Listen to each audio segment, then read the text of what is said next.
Hey everyone, hope everyone's doing well. I haven't uploaded in a couple weeks. I've been pretty busy with practicing, teaching private lessons, and also heavily involved in fitness and trying to get in the best shape of my life. So all this stuff has just been filling up my days, but going to work on getting back into a regular routine of uploading videos. And in this one, I wanted to share some records, some books, and then thoughts about John Coltrane.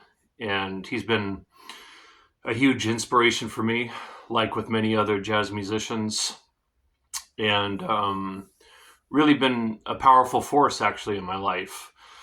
So, yeah, I wrote down some ideas here because there's so many things to talk about, and didn't want to leave out some of these important aspects of his influence on me and what he was about and everything. But one of the things about John Coltrane that I think could be an inspiration for all musicians is the fact that he, um, actually, like a lot of jazz musicians, was not a child prodigy. Miles Davis wasn't a child prodigy. Charlie Parker wasn't, and Coltrane wasn't. When Marsalis, the trumpet player, said he heard a recording that Coltrane did when Coltrane was in his late teenage years. And Wynton Marsalis said he had never heard anybody sound so unmusical. And when Coltrane was in Miles's band, Miles didn't have him play on the ballads because he didn't think that Coltrane was good at playing ballads, even at that stage in his development. And when Miles hired Coltrane, people were questioning Miles's decision to do that because um, they didn't think much of Coltrane. But Miles heard something in Coltrane that he could tell was special, and he gave Coltrane room to grow and develop within his band. So, yeah, I mean, real inspiration in that way. He just like one of the points that I have on the page here is he set a new standard for what it meant to be a dedicated musician. He was constantly pushing himself. Someone like Charlie Parker, yeah, he practiced 15 hours a day for a handful of years, but then he stopped. Whereas Coltrane, he kept going, he kept pushing it, and would regularly practice 10, 12 hours a day. And according to his wife, there was a handful of days where Coltrane practiced for 24 hours straight. That kind of dedication. Incredible. A huge aspect of what I have gotten from Coltrane is the life side of music. He actually talked about this where for a good chunk of his development, he was so focused on the notes and the information and the technique and all that stuff that we as practitioners tend to focus on. But at some point, he started to become more interested in the life side of music. The part of music that you can't write on the page, the part of music that you really ultimately can't even talk about. The energy of it, the connection it has to just life in general, and this idea of self-transcendence and the spiritual side of music, which really gives the music its substance ultimately. And so in my late 20s, that was a huge shift for me. When I was 26, I was really questioning the validity of being a musician. I was considering, because I was admiring philosophers and scientists, I was considering going back to school and studying philosophy. But then I realized, partly because of Coltrane, but other things as well. But then I realized that music is a way of serving humanity, and it is a way of living a meaningful life to be a musician and to play music and to teach it and all that. So yeah, Coltrane was important to me in that way. He really showed how it is a very powerful force in the world. Um, yeah, so that was huge, and also, the intensity that he brought to his music was a huge inspiration for me. Um, yeah, and it really took my music. It took my music to a whole new level, energy wise, in my late 20s, and yeah, that was huge. He was a true artist. He was constantly evolving. He never was stagnant. He went through all these different periods in his development where he would focus on certain things and then make some albums expressing those areas, and then moved on to another area. And yeah, so unlike a lot of musicians, he kept evolving, he kept changing, he kept pushing the boundaries of what was accepted.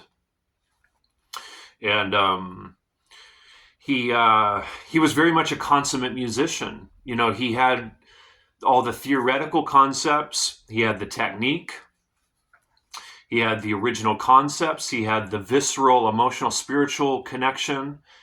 He was a lot like Louis Armstrong and Charlie Parker. He was a vocabulary and stylistic innovator.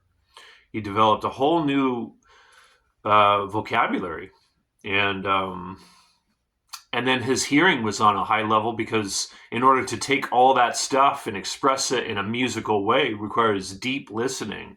So you could just tell when you're listening to him that he was deeply listening very carefully to what was going on. And yeah, so just very much a consummate musician, and that's definitely the kind of musician that I'm shooting for myself. Um, you know, One of the aspects that he did is that was life transforming, and was life transforming for me as well, as he was a heroin addict, like a lot of jazz musicians in the 50s, in particular, late 40s into the 50s. He was a heroin addict, and then when he didn't have heroin, like Charlie Parker, he would drink way too much alcohol, and then he got rid of all that. I think he stayed at his mom's house for a while when he was 31, and just locked himself in a room and got clean. And he said it was one of the most painful experiences of his life. And then when he came out of that, he decided he wanted to dedicate himself to music. And he started to change his lifestyle so much. He started working out, and he started eating healthier. And he really had this mission to use music as a force for good. And so, yeah, that's been a huge inspiration for me as well. Just this idea of being a force for good, which we certainly need more of that in the world, right? Yeah, so there's some thoughts there. Now, he's got tons and tons of recordings. I'm not even sure how many recordings he has. I think I have at least 20 here. I think maybe 21 recordings here that I'm going to share. And I did kind of rank them slightly. But so he at some point went totally free. And he got rid of time, he got rid of harmonic structures, he got rid of tonalities, he got rid of all that stuff. Form, he got rid of form, and he was really inspired to do that by Ornette Coleman, what Ornette Coleman was doing. And he took some lessons with Ornette Coleman. So this record, Ascension, is an expression of that. This is very far from easy listening. This is very difficult to listen to if you've never heard this before. And even for someone like myself, I really have to be in a certain mood to put something like this on. And then likewise with this record, Meditations, it is very challenging to listen to. But again, it was this idea of going beyond the notes. And it was very much about playing as a group. He ended up having 2 drummers, and it was just a lot of musicians coming together to play together in this free way. And but these are really important in his discography. A lot of people really like this record. I do too, but it's not in my top 10. But Coltrane Plays the Blues. And then a lot of people like this record a lot. I do too, but again, it's not in my top 10. But his record, Ballads. Now, like I said, when he was in Miles's group, Miles didn't have him play on the ballads initially. but he developed himself on such a great level as a ballad player that he eventually did a whole record of ballads. The thing about the Coltrane plays the blues and the ballads records, well, each track is great. It's just, for me, after 3 or 4 ballads, I want to hear something else. I want to hear a medium tempo or an up tempo tune or something. And kind of like with the blues, after 3 or 4 tracks of blues, I want to hear something else. But they are beautiful records. One Up, One Down. This is a live recording. The first there's only 2 tracks. The first track is 20 over 27 minutes. And it's him improvising pretty much for that 27 minutes. It's intense. It's raw. It's live at the half note, very small club. I think there's a picture. Yeah, here's a picture of them on the bandstand. Very small venue, small stage, and they were just killing it. Amazing. And Elvin Jones, the drummer, his kick drum at some point during the first track, something went wrong, I think, with his pedal, but he just kept playing. And so you can hear that on the recording where the kick drum goes out. But this is pretty amazing. All right, and then this is more of a straight ahead record, Soul Train. Beautiful record, beautifully recorded. And this one's great because it starts with a medium tempo tune, and then it goes into a ballad. And then, or it's kind of I think it's kind of more like a medium up kind of tempo. And then, so it starts with a medium tempo, goes into a ballad, then a medium up tempo, goes to a ballad, and then the last track is a fast tune. But yeah, great record. And this is really important in his discography. My favorite things. Beautiful recording. And out of the more kind of later period stuff, this is one of my favorites, Sunship. Now, he hadn't gone completely free on this recording, but you can hear him pushing the boundaries on this record between going free and what had come before of playing in time and still anchored to a tonality and stuff, but it was kind of in between those ways of playing. But very intense. Again, this isn't easy listening, but great. And then this was a really important record for me in my development. It's a duo record, him and drums, him playing with the drummer, Rashid Ali. Interstellar Space. Yeah, incredible. And then out of his free records, so this is, I think this is 1960. This is 1967. So this is right towards the end of his life. He died at the age of 40 due to liver cancer. But out of the free records, this was a really important one for me. Again, not easy listening, but Om. It's got a very deep kind of spiritual quality about it. All right, and then I think all the rest of them here are more kind of straight ahead. You know, he's playing within forms and playing in keys and tonalities and chord changes and all that kind of stuff. Coltrane Jazz.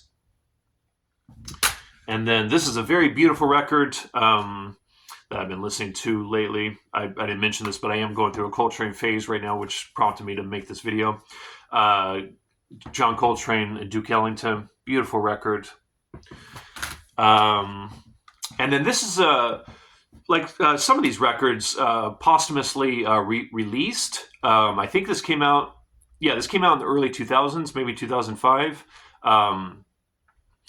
The Lost Album and Both Directions at Once. So it's the John Coltrane Quartet with Elvin Jones on drums and Jimmy Garrison on bass and McCoy Tyner on piano, which was considered the John Coltrane Quartet, the classic quartet that he had for a handful of years. Some people consider this group and then the Miles Davis Quintet of the 60s the two most important jazz groups in the 60s.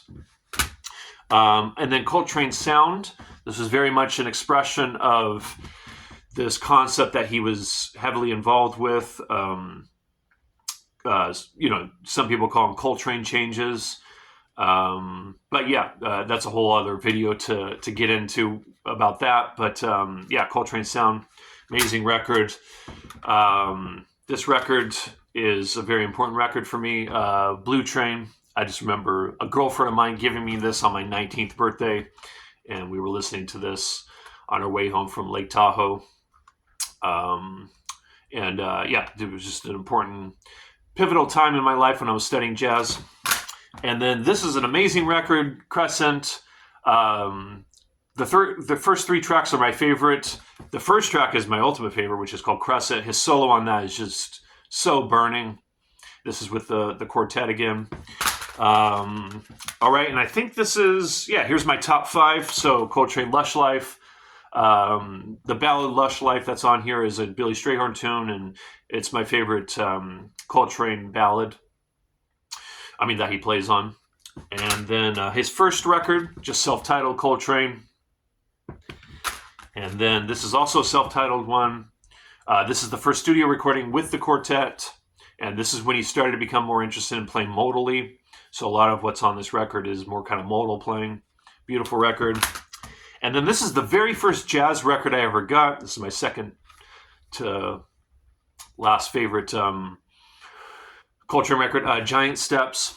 My 3 favorite Coltrane tunes, which I've actually been playing lately, is Naima, which is a ballad by him, Mr. PC, which is an up-tempo minor blues, and then his classic tune, Giant Steps. Some years ago, I put a video of me on YouTube playing Giant Steps at, I think it's at like 320. I was going through a period of playing fast tempos, but really like playing that tune even to this day. I don't play it fast like I used to, just I like it a little more kind of medium up. But beautiful record, been listening to this lately. And then my favorite Coltrane record, probably like a lot of people, is A Love Supreme.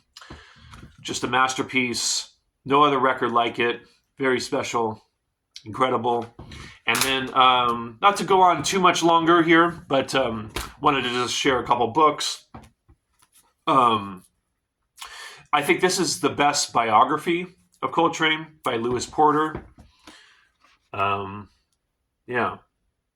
Great book, well written, and I think this is the best one. I have a bunch of Coltrane biographies. I've read them all. I've read this one at least a couple times, and And then this is a really special book because it's all interviews with Coltrane on Coltrane. So it's excerpts from all these different interviews that he did, and I believe the first part of the book is, or maybe the last part of the book. I'm not sure. Let me see here. So there's interviews, and then there's just musicians talking about Coltrane, but it's mostly interviews. So this is a great book if you're interested in hearing the words from the man himself. Anyways, I love Coltrane. He's been so important to me in my life and continues to be, and I've gone through many Coltrane phases in my development, and I'm going through one right now. And anyways, all right, just wanted to share that. Hope you enjoyed this, and I'll be talking to you guys soon in a video to come.